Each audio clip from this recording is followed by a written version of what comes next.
You have exactly 3 seconds to like and subscribe to the channel. Otherwise, I'll appear in your dreams tonight.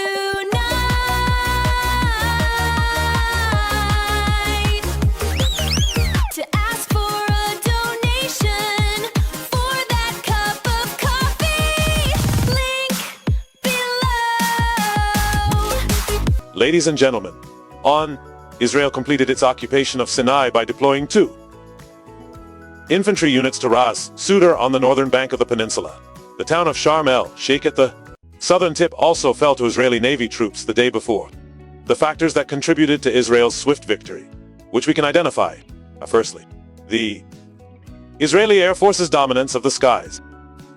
Secondly, the determination to implement a highly innovative attack plan.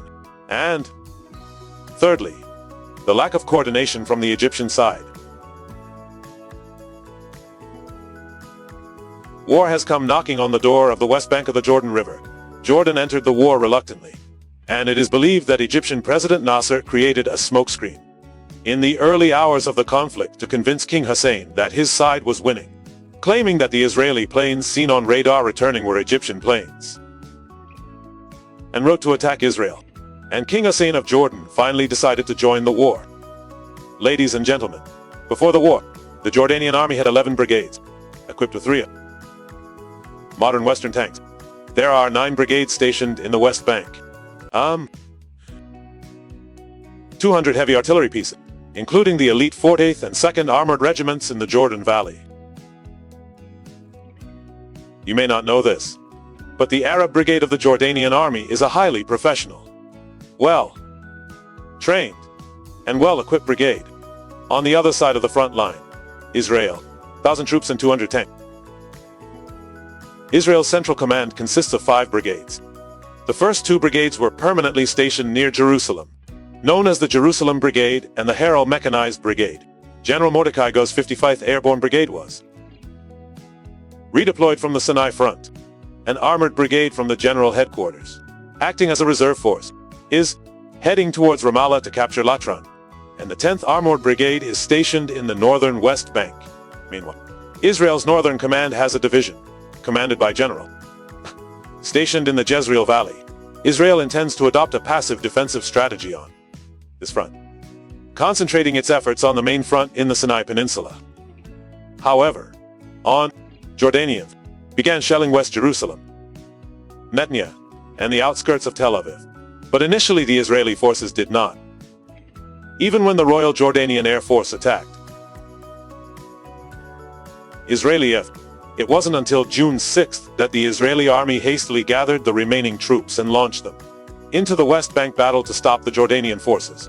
Later that same day, the Israeli Air Force attacked and destroyed the Royal Jordanian Air Force, fearing that sacred sites might be damaged. General Moshe Dayan ordered his soldiers not to enter the city.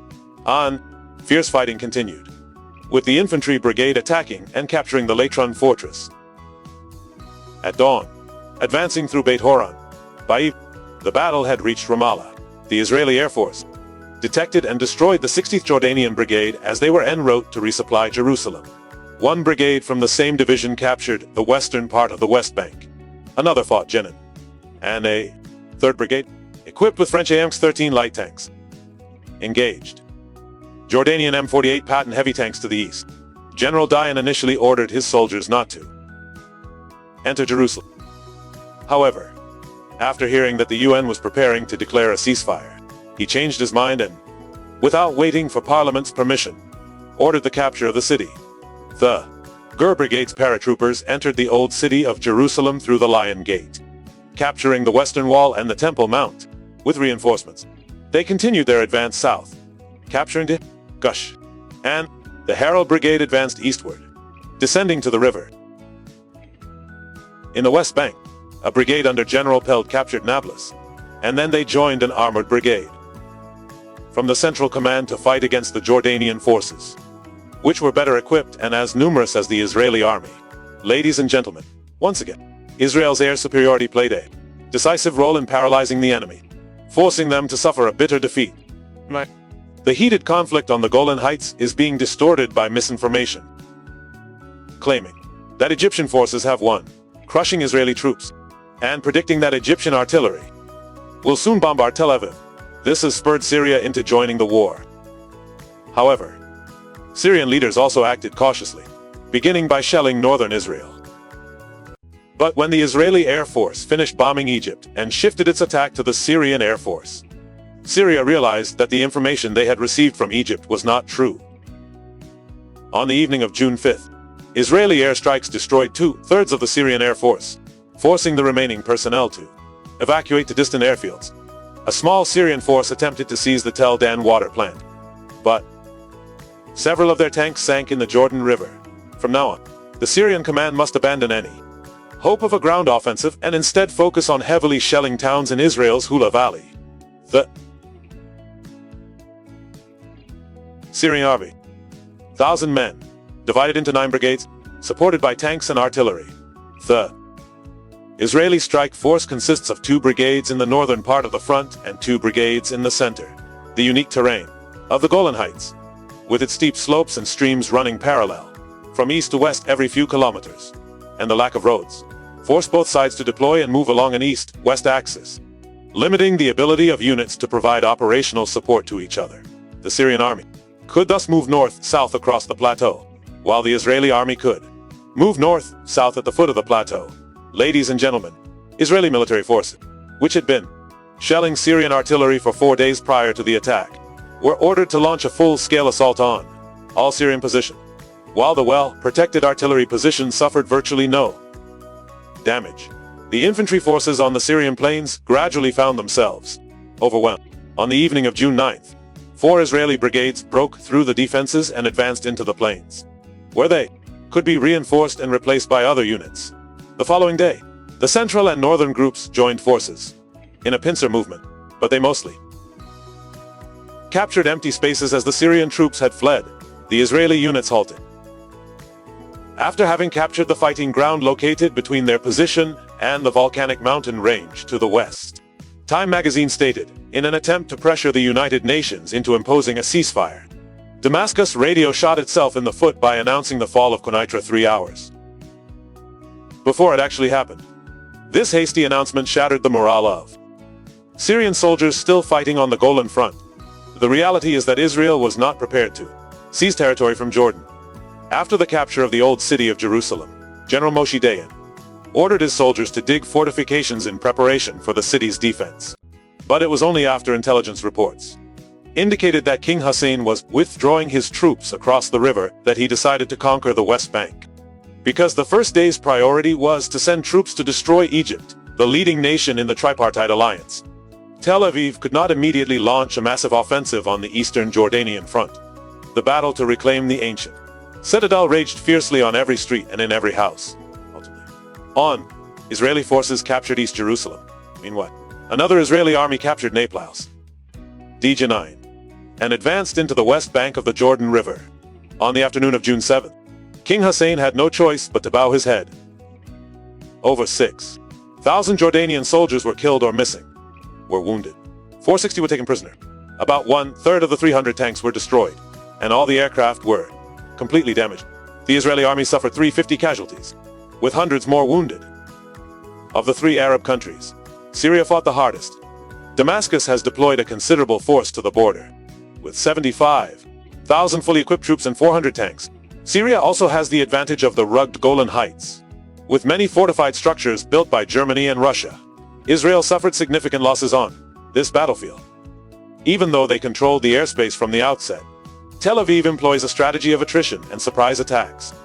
They used aircraft to bombard the enemy's lines relentlessly, shelled them for 5 hours straight, and then launched a fierce assault from the Jordan River Valley.